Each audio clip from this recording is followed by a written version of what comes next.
अमरीकी सदर ट्रंप ने ईरान से मुआहदे का मसवदा इसराइल समेत इत्तेहादी मुल्कों को भेज दिया। बरतानवी अखबार का दावा। रिपोर्ट के मुताबिक मुआहदे में आबनाए हुर्मुज़ और अमरीकी नाकाबंदी खत्म करने की शिकें शामिल हैं। मुफाहमत की याददाश्त के नतीजे में ईरान को उसके $12 अरब के मुंजमद असासों तक रसाई दी जाएगी। आबनाए हुर्मुज़ को 30 रोज़ में जंग से पहले की सूरत हाल पर बहाल करने की तजवीज़ दी गई है। बरतानवी अखबार के मुताबिक चीन चाहता है कि मुआहदे की हतमी तौसीक अक़वाम मुत्तहिदा करे।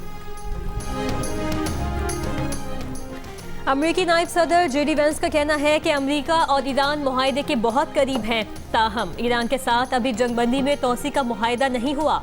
ये कहना मुश्किल है कि ट्रंप ईरान के साथ मुफाहमती याददाश्त पर कब दस्तखत करेंगे।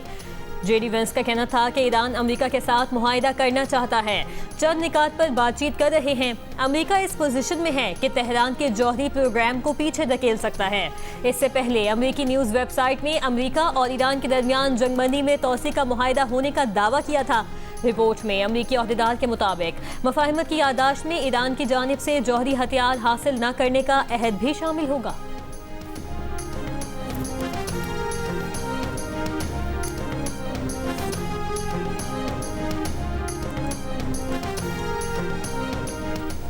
ईरान अमरीका मुआहदे की खबरों के बाद आलमी मंडी में खाम तेल की कीमत में 1% से जायद की कमी। ब्रेंट और मरबन खाम तेल $92 और WTI खाम तेल $87 फी बैरल में फरोख्त। एशियाई बाजारों में मुस्बत रुझान। जापान के निकाई इंडेक्स में 2.67%, हांगकांग के हैंगसेंग में 1% इजाफा। आपसे कुछ देर पहले पाकिस्तान स्टॉक एक्सचेंज 900 से जायद पॉइंट्स के इजाफे के बाद 1,72,000 से जायद पॉइंट्स पर देखा गया। ईरान के सदर मसूद फिज़िशकियान की ईद उल अज़हा के मौके पर मलेशिया और पाकिस्तान के वज़ीर आज़म से गुफ्तगू। मसूद फिज़िशकियान ने सिफारतकारी से वाबस्तगी का इयादा किया। एक बयान में उन्होंने कहा कि मलेशिया के इंसानी मौक़िफ़ और पाकिस्तान की मौसर सिफारती कोशिशों को सराहते हुए मुस्लिम और हमसाया ममालिक से ताउन बढ़ाने के लिए पुरअज़्म हैं। नायब वज़ीर आज़म और वज़ीर ख़ारिजा इसहाक़ डार एक रोज़ा सरकारी दौरे पर वाशिंगटन पहुँच गए।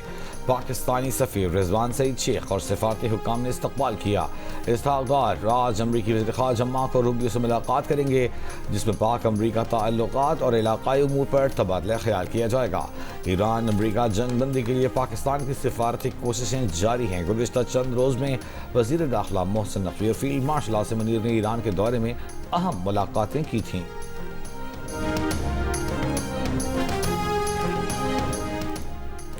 सदर मुमलिकत आसिफ अली जरदारी ने कौमी असम्बली का बजट इजलास 5 जून की शाम 5 बजे तलब कर लिया। सदर मुमलिकत ने सेनेट का इजलास भी 5 जून की शाम 6 बजे तलब किया है। वज़ीर आज़म शहबाज शरीफ का अक़वाम मुत्तहिदा के परचम तले खिदमात अंजाम देने वाले मर्द व ख़वातीन मुहाफ़िज़ों को ख़िराज तहसीन कहा। यह दिन इज्तिमाई तौर पर अमन को एक मुश्तरका आलमी तरजीह करार देने के आज़म की अक्कासी करता है। इस साल इस दिन का मौजू अमन में सरमायाकारी रखा गया है। कौमी फ़ख्र की बात है कि पाकिस्तान आज अक़वाम मुत्तहिदा के अमन मिशंस में 5वां बड़ा हिस्सेदार मुल्क है। 181 से ज़ायद पाकिस्तानी अमन मुहाफ़िज़ीन भी अपनी जानों का नजराना पेश करने वालों में शामिल हैं। पाकिस्तान अपने शोहदा और तमाम बहादुर बेटियों और बेटों पर फ़ख्र करता है। अक़वाम मुत्तहिदा के अमन दस्तों के आलमी दिन पर ISPR का ब्लू हेलमेट्स की खिदमात को खिराज तहसीन। कहा, पाकिस्तान 6 दिहाइयों से आलमी अमन मिशंस में भरपूर किरदार अदा कर रहा है। 1960 से अब तक 2,37,000 से ज़ायद पाकिस्तानी ब्लू हेलमेट्स मुख्तलिफ मिशंस में खिदमात अंजाम दे चुके हैं। ISPR के मुताबिक पाकिस्तानी अमन दस्ते इस वक्त कॉन्गो, जनूबी सूडान और वस्ती अफ्रीकी जमहूरिया में तैनात हैं और हाइब्रिड खतरात समेत जदीद चैलेंजेस से निमट रहे हैं। ईद के तीसरे रोज बाला इलाकों में सयाहती मकामात पर रश। अस्तोल में सयाहों की तफरीह। सिंध में शदीद गर्मी के बावजूद सुबह से पार्क्स में बच्चों का रश। बन्नू में ईद कुर्बान पर गर्मी की शिद्दत में मजीद इजाफा हो गया। मौसम गर्म होने के बायस शहरियों ने नहरों का रुख कर लिया।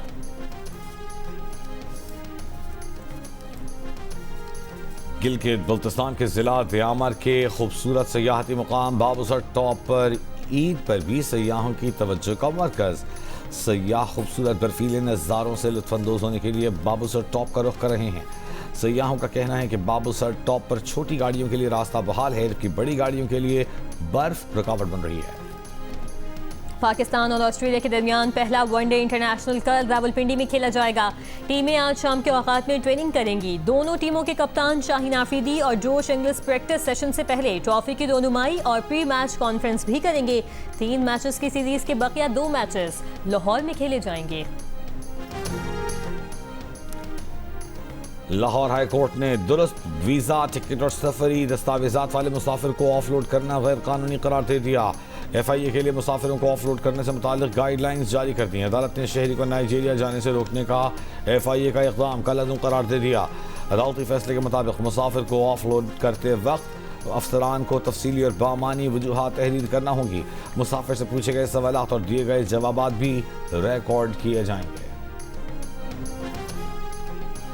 न्यूयॉर्क के मेयर ज़ोहरान ममदानी की ईरान अमेरिका जंग की मुखालिफत। एक बयान में कहा, पहले दिन से और आज भी इस जंग के खिलाफ हूँ। जंग खत्म होनी चाहिए। 3 माह कबल ऐसी जंग शुरू की गई जिसके हक में किसी ने वोट नहीं दिया। 3 माह कबल शुरू की गई जंग की कीमत अवाम अदा कर रहे हैं। कांग्रेस की मंजूरी के बगैर शुरू की गई जंग ने अवाम के बजट शदीद मुतासिर किए। पेट्रोल और अशिया खुदनोश की कीमतों में इजाफा हुआ। अमेरिकी वज़ीर ख़ारजा स्कॉट बेसेंट का कहना है कि सदर ट्रंप ने अपनी रेड लाइन वाज़ेह कर दी हैं। ईरान को इंतहाई अफज़ूदा यूरेनियम से दस्तबरदार होना होगा, अबनाए हुर्मुज़ खोलना होगा। ईरान से 60 रोज़ा जंगबंदी के लिए मुफ़ाहमती याददाश्त से मुताल्लिक़ सवाल पर उन्होंने कहा कि सदर ट्रंप ईरान मामले पर बुरी डील नहीं करेंगे। ओमान ने यकीन दहानी कराई है कि अबनाए हुर्मुज़ को टोल टैक्स का कोई मनसूबा नहीं है।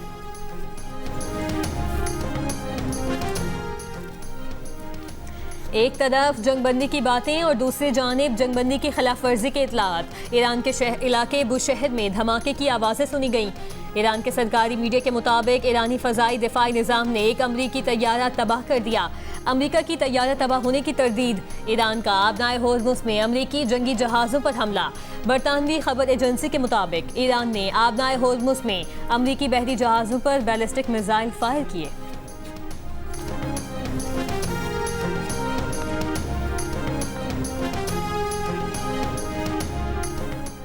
अक़वाम मुत्तहिदा ने इसराइली सिक्योरिटी फोर्सेस को अपनी ब्लैक लिस्ट में शामिल कर दिया। UN रिपोर्ट के मुताबिक फ़लस्तीनी कैदियों के रेप और उन पर जिनसी तशद्दुद में मुलव्वस अफराद का ताल्लुक इसराइली फ़ौज, सिक्योरिटी फोर्सेस और इसराइली जेल हुक्काम से है। अक़वाम मुत्तहिदा ने यूक्रेनी कैदियों पर जिनसी तशद्दुद का जिम्मेदार करार देकर रूस की सिक्योरिटी फोर्सेस को भी ब्लैक लिस्ट किया है।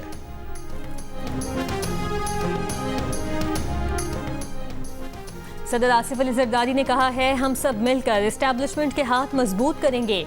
जब भारत के जहाज गिराए तो उनकी अकल ठिकाने आ गई। हम सब मुल्क को भी मजबूत बनाएंगे। मुरू में कारकुनों से खिताब करते हुए सदर जरदारी का कहना था कि भारत में मुसलमानों के साथ होने वाले मजालिम को मीडिया पर नहीं दिखाया जाता। भारतीय हुकूमत सोचने समझने की सलाहियत से महरूम है। भारत को 1 हफ्ते की जंग में सबक सिखाया। गवर्नर सिंध निहाल हाशमी की मक्का मुकर्रमा में सऊदी वली अहद मोहम्मद बिन सलमान से मुलाकात। गवर्नर सिंध ने सऊदी क़यादत की पाकिस्तानी अवाम से मोहब्बत को सराहा और खादिमुल हरमैन शरीफैन की क़यादत को आलम इस्लाम के लिए बाइस फ़ख्र करार दिया। इसराइल ने गजा की 70% जमीन पर कब्जे का ऐलान कर दिया। सहयूनी वज़ीर आज़म नेतन्याहू ने कहा कि पहले हमने गजा की 50% जमीन कब्जे में ली, उसके बाद 60%। अब मेरा हुक्म है कि गजा की 70% जमीन पर कब्जा कर लिया जाए। इसराइल पर फ़लस्तीनी कैदियों के रेप और जिनसी तशद्दुद का इल्ज़ाम साबित। अक़वाम मुत्तहिदा ने इसराइली सिक्योरिटी फोर्स अमरीकी रियासत टेक्सास के शहर डैलस के अपार्टमेंट कॉम्प्लेक्स में गैस धमाके से आग लग गई। 3 अफराद हलाक। हुकाम के मुताबिक धमाका उस वक्त हुआ जब गैस लीकेज की कॉल पर अमला वाक़े की जगह जा रहा था। अपार्टमेंट मलबे से 2 ख़वातीन और 1 बच्चे की लाश निकली है। गुलकारा टेलर स्विफ्ट के कॉन्सर्ट पर हमले की मंसूबाबंदी करने वाले शख्स को 15 साल कैद की सजा दी गई। 21 साला ऑस्ट्रियन शहरी ने अदालत में दहशतगर्दी से मुतालिक इल्जामात का एतराफ़ कर लिया। मुलजिम को 2024 में टेलर स्विफ्ट के कॉन्सर्ट से 1 रोज़ कबल गिरफ्तार किया गया था। मुलजिम और उसके साथी ने मशरिक़ वस्ता में हमलों की मंसूबाबंदी का भी एतराफ़ किया है। लियोन मेसी वर्ल्ड कप 2026 में भी अर्जेंटीना की क़यादत करेंगे। 11 जून से शुरू होने वाला मेगा इवेंट के लिए आलमी चैंपियन अर्जेंटीना की 26 रुकनी टीम का ऐलान कर दिया गया।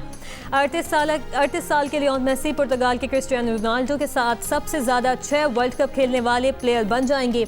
अर्जेंटीना ने मेसी की क़यादत में 2022 के वर्ल्ड कप के फाइनल में फ्रांस को शिकस्त देकर आलमी टाइटल अपने नाम किया था। अरब टीवी के सीनियर सहाफ़ी जॉश रशिंग ने न्यूयॉर्क में होने वाला न्यूज़ एमी अवार्ड्स गज़ा पर इसराइली हमलों में शहीद सहाफ़ियों के नाम कर दिया। अरब टीवी की डॉक्यूमेंट्री किड्स अंडर फायर ने 2026 न्यूज़ एमी अवार्ड्स में आउटस्टैंडिंग वॉर और वायलेंस कॉन्फ्लिक्ट कवरेज का एजाज़ हासिल किया। इस मौके पर जोश का कहना था कि ये तल्ख़ हकीकत है कि ऐसे मुल्क में नस्ल कुशी की रिपोर्टिंग पर अवार्ड ले रहे हैं जो ख़ुद इस नस्ल कुशी की हिमायत कर रहा है। उन्होंने ये अवार्ड गज़ा में 7 अक्टूबर के बाद इसराइली हमलों में शहीद अल जज़ीरा के 11 सहाफ़ी और मजमूई तौर पर जाँ बहक 270 फ़लस्तीनी सहाफ़ियों के नाम किया।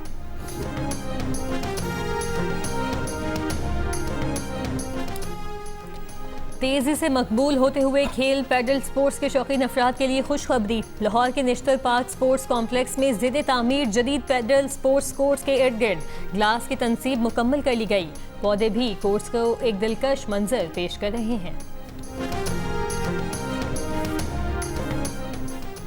मौका कोई भी हो, जियो टीवी अपने चाहने वालों की दिलचस्पियों का रखता है दिल से ख्याल। बड़ी ईद पर अपने नाज़रीन की खुशियों को दुबाला करने के लिए जियो टीवी से जा रहा है ईद के तीनों दिन लगातार भरपूर एंटरटेनमेंट का तवील सिलसिला सिर्फ जियो पर।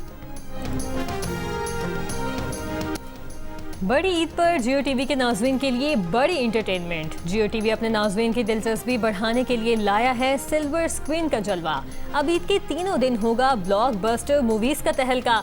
ईद के तीसरे दिन रात 9 बजे खौफ की थरथराहट देगी दस्तक फीचर फिल्म दीमक के साथ, और ईद के चौथे दिन रात 10 बजे नशर होगी। और बच्चों को डरा गई, बड़ों को लुभा गई, फिल्म तो छा गई। ज़ॉम्बी ने सबको ज़ॉम्बी कर दिया। फहद मुस्तफ़ा और महविश हयात ने फिल्म बीनों को चकड़ लिया। जियो फिल्म्स और फिल्म वाला पिक्चर्स की पेशकश ज़ॉम्बी का कामयाब आगाज मुल्क भर में शायकीन पसंदीदगी की सनद दे दी।